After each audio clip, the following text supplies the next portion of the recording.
প্রিয় বন্ধুরা, আপনারা কি জানেন মৃত্যুর পর কবরে কি হয়? এক অবিশ্বাসী ব্যক্তি সেই রহস্য জানার চেষ্টা করেছিল, কিন্তু সেই চেষ্টায় তাকে মৃত্যুর মুখে ঠেলে দিল। একজন ব্যক্তি সিদ্ধান্ত নিলেন এক মুসলিম ব্যক্তির কবরের প্রথম রাতের দৃশ্য রেকর্ড করবেন। তিনি গোপনে কবরের ভিতর একটি ছোট্ট ক্যামেরা বসালেন। রাত গভীর হলো, চারিদিকে নীরবতা, কবরস্থানে নিঝুম অন্ধকার। ব্যক্তিটি কম্পিউটারের সামনে বসে রেকর্ডিং দেখছিলেন। প্রথমে সবকিছু নিস্তব্ধ, তার চোখ স্ক্রিন থেকে এক মুহূর্তও সরল না। হঠাৎ স্ক্রিনে হালকা কিছু নড়াচড়া দেখা গেল, তার নিঃশ্বাস আটকে গেল, শরীর কেঁপে উঠল। ঠিক সেই মুহূর্তে এক ভয়ঙ্কর চিৎকার কানে এলো। চিৎকার এতটাই ভয়াবহ ছিল যে তার কানের পর্দা ফেটে গিয়েছিল। ভয়ে তিনি চেয়ার থেকে মেঝেতে লুটিয়ে পড়লেন। কিন্তু এখানেই শেষ নয়।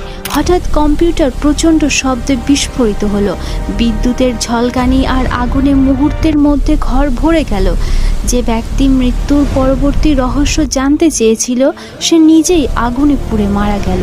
প্রিয় বন্ধুরা, কমেন্ট বক্সে লিখতে ভুলবেন না, আল্লাহু আকবার।